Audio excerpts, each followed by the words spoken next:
It's this weird two-screen setup I've got. It's still kind of confusing for me to work out what I'm supposed to do. And whenever I push my mouse over,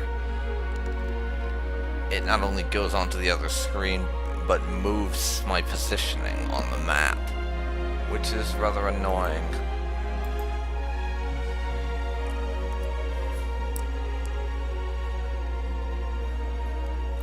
Yeah, we're not going to be founding the Holy Roman Empire as Earl of Dublin, that's for sure.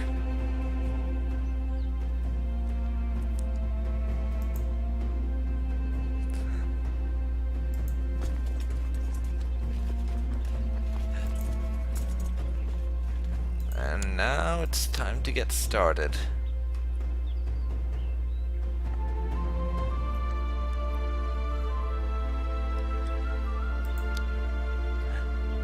Speed, I think. And we will get prestige to make up for the little bit that we lost.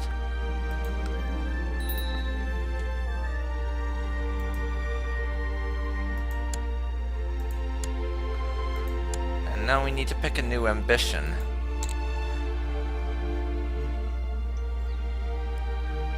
We aren't pagan. So, a subjugation casus belli would be of no use to us. We will pick the ambition to have a son, because that's what we want to do. We want to start making babies, so that we have an heir of our dynasty to the Earldom of Dublin. I'm not sure if Earldom is a real word, but if it is, then yes. We want an heir to our title, basically.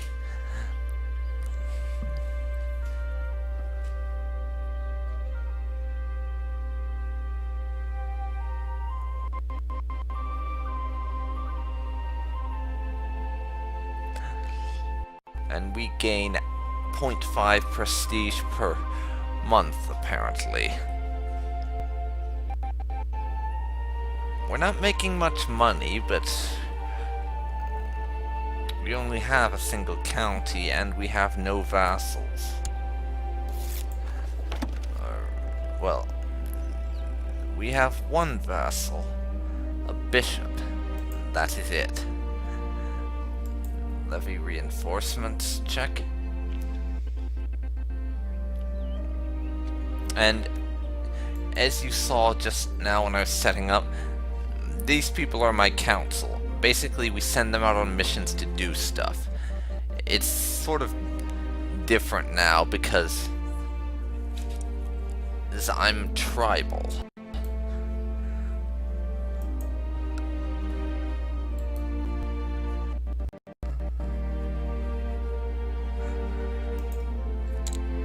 So some of the things that you typically do, they aren't there. Chancellor, we can send him to basically make people like me more, make people not like their liege as much, or fabricate claims, which I'll explain how that works in a second. Our wound has healed, and we get a scar, which gives us a little extra prestige per month. Anyways, we need to fabricate claims because in order to declare war in this game, you have to have a valid claim. So we've sent our Chancellor out into Kildare to fabricate one in the hopes that he can go around and make up some false documents saying that we have a legal right to this territory and we can go to war with it. And we'll go to the court chaplain now, apparently.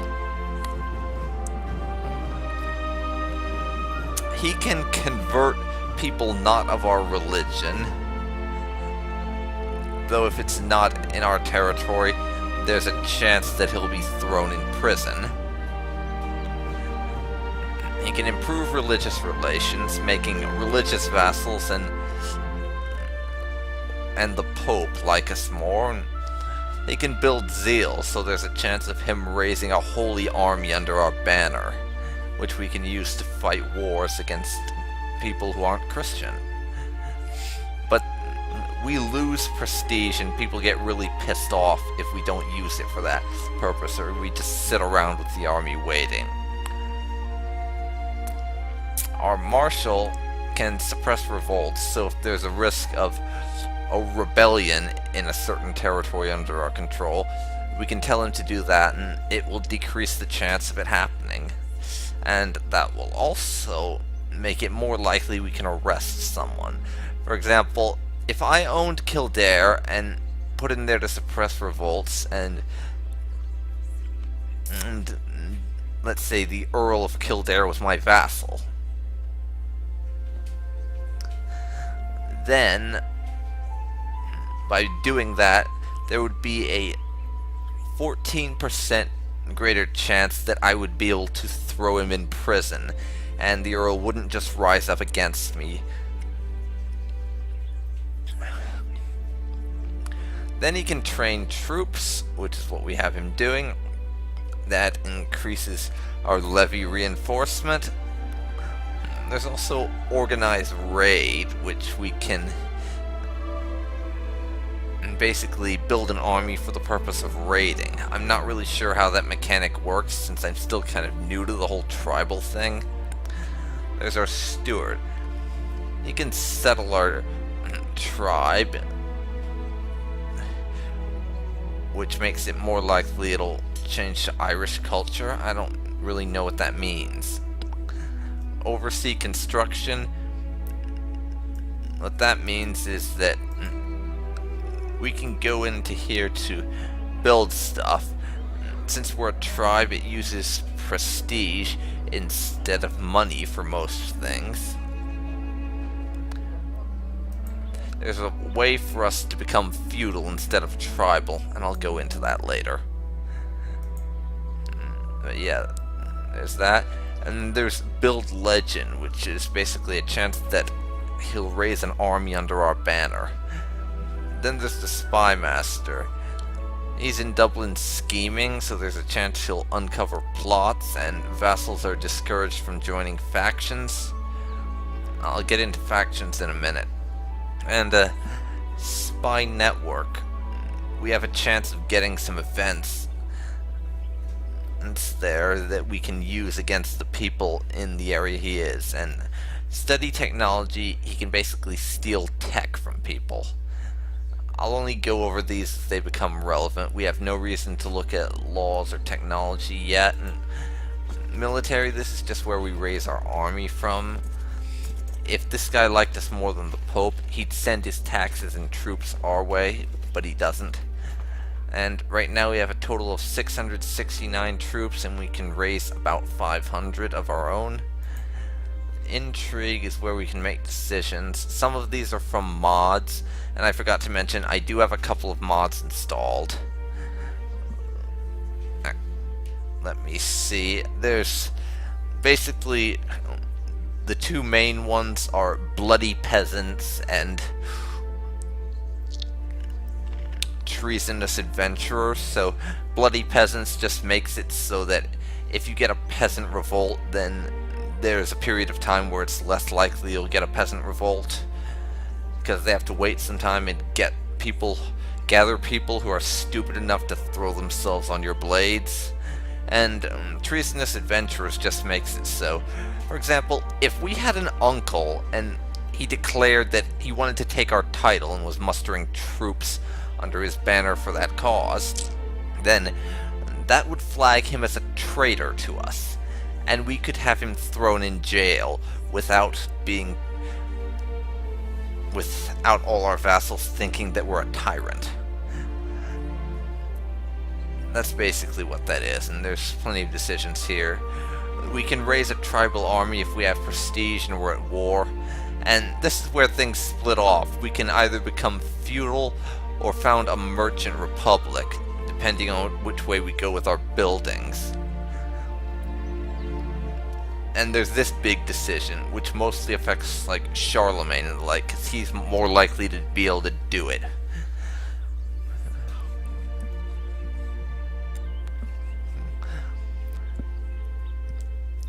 If we own a bunch of territories, our head of religion really likes us, and we're not incapable, and we have 1,000 prestige, we can form the Holy Roman Empire. Because the HRE doesn't exist in this time frame, we can create it. And these decisions down here are just basically to invite people to your court.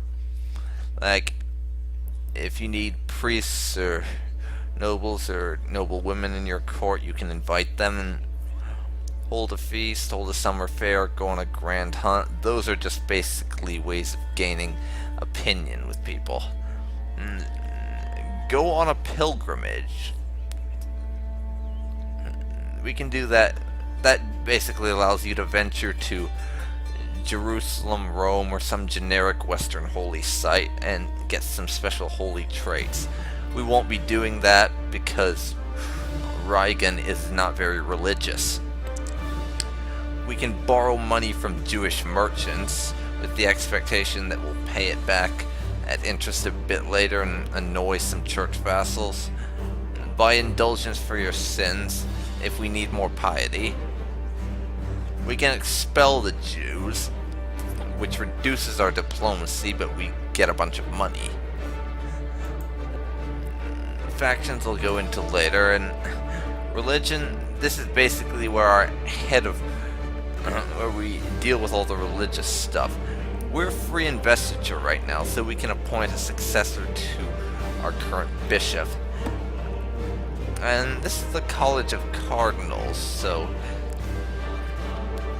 they're the ones that elect the new pope.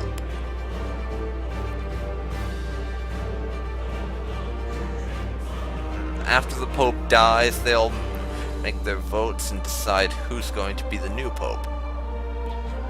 And if we manage to get a candidate in there, we would be able to vote. Well, they would be able to vote on who the pope is. And since they're our candidate, they would most likely vote for themselves or someone who would support us. That doesn't really affect us right now, but it's kind of interesting. And see here, our bishop just increased our relationship with the pope by 30. So we have a positive opinion of him, and our wife is pregnant. So our lineage will be secure very soon.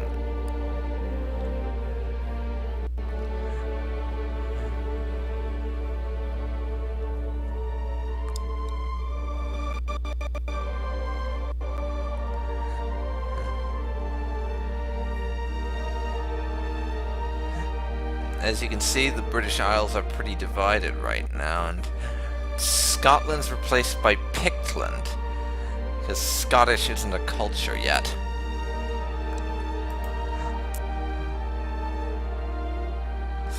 Pictish, see? Norway and Sweden do not exist yet, and instead of France and the Holy Roman Empire, France is divided between West Francia and Middle Francia, controlled by Charlemagne and his brother.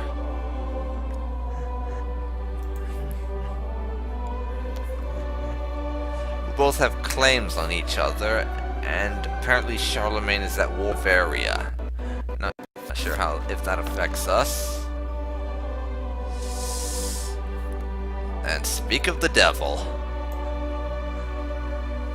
we have a claim. It will go even more into negative prestige, but I'm gonna use it. And then I'm going to move him to Leinster. And now that we have a claim there, I'm just going to check how big his realm size is. 336. Call in the Chief of Tyrconnell and the Chief of Ulster if you wanted.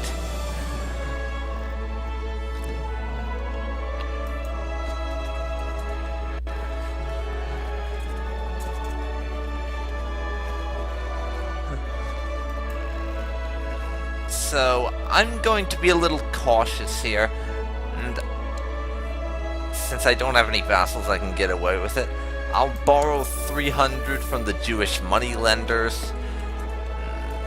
That way, if things don't go my way, I'll have the money to hire some mercenaries to bail me out. So I will declare war on him, raise my army,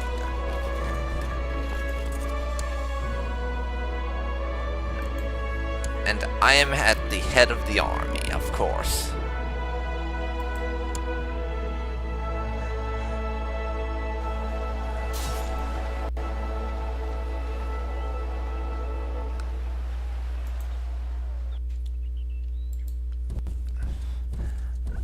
And we are going to destroy his army before we do anything else. This is going to be a lot of chasing back and forth. And the Count of Kildare was captured in battle.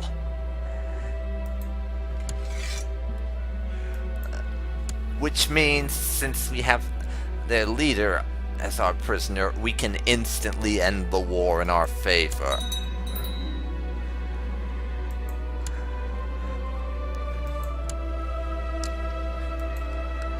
He's released, and we revoke his title. So, in just a little under a year, we have gone from 1 county to 2. And now we can use our money that we got from the Jews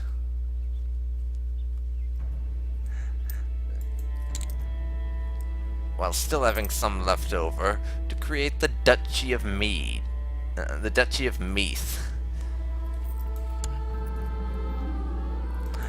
We are High Chief of Meath now.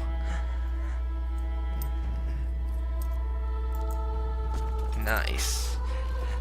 We have more troops now. But this land has the recently conquered and new administration debuff, which is going to make it very difficult to use those lands for anything after we conquer them.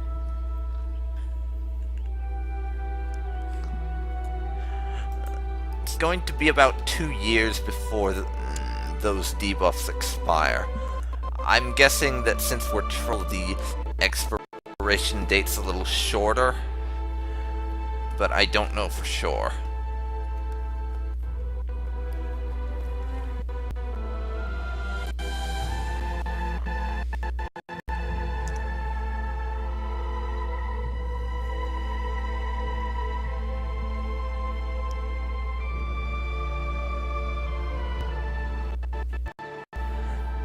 And it's 770 now.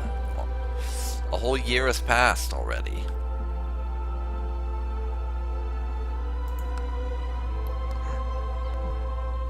Middle Francia is defending against Saxony. I've never seen that happen before.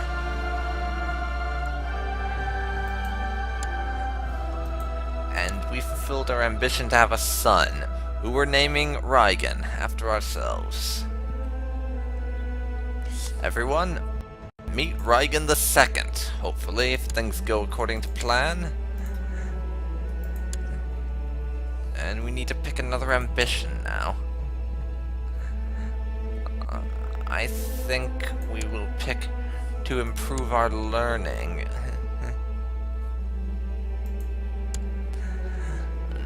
Purely a pragmatic decision, of course.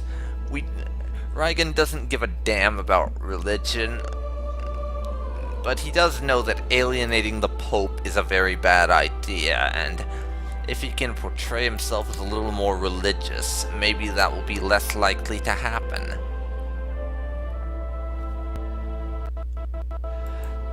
If you can excuse me for a second, everyone, I need to check something. I will be right back. And I'm back.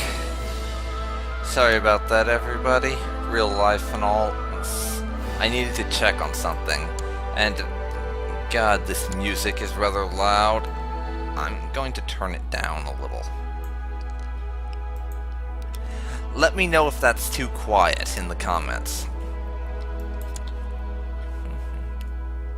I'm trying to find a good balance for the music, but this game has such a variety of it that's rather difficult to do. And yeah, like I said, we have 2 counties under our control now, and we're currently vying for a 3rd. 15% chance of fabrication.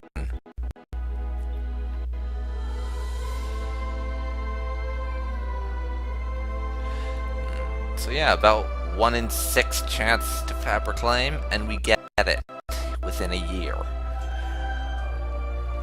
That's pretty amazing. But since there's not a massive amount going on right now, let's take a look at the rest of the world. The Kingdom of Asturias and the Umayyads are pretty peaceful. Brittany divided as hell.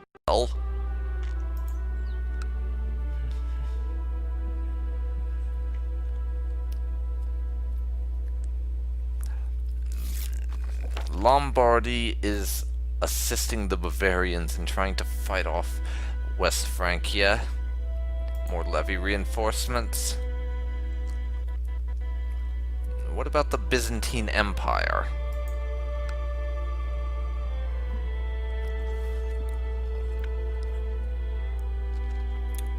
Defending against a peasant revolt and attacking the High Chief of that place in a holy war.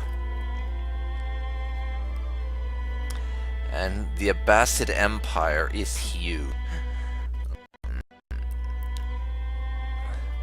I watched one of the dev plays Paradox put up on YouTube, and they said that the Abbasid Empire is supposed to fall apart more easily, but I've never seen it collapse once.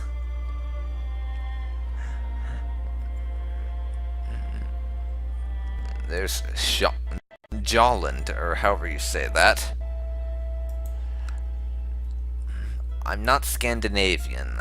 I'm not from Sweden, Norway, Denmark, or Finland. I can't pronounce these names, okay? Attacking someone in a subjugation war. Svithjod? How the hell do you say these names? Is it peace? Father of King Ragnar Lodbrok, don't you know? The rise of the Shia. The schism at the heart of Islam dates back to its earliest days. The majority Sunnis have long persecuted the followers of Ali, the Shias, forcing them into hiding. The partisans of Ali look to his descendants for leadership, but they are forced to keep their ancestry secret. Now, though, the Shias are mobilizing their strength behind a boy, whom they claim to be Ali's rightful heir and imam. Other Islamic jurists claim that the boy is clearly a fraud, but to his followers, he is the person they have been waiting for, and now they flock to his banner. Ha! The fools fight amongst themselves. Yeah, but Christians already do that by this time, so that's kind of hypocritical.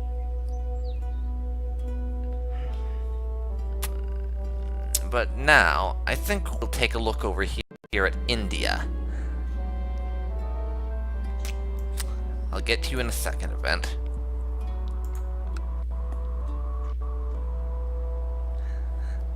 Yeah, it's pretty divided and all.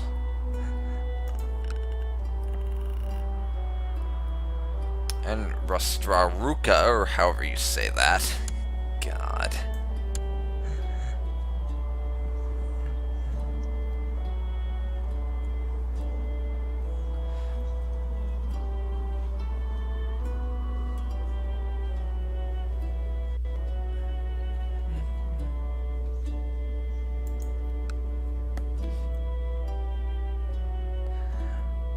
are attacking some other Indian place.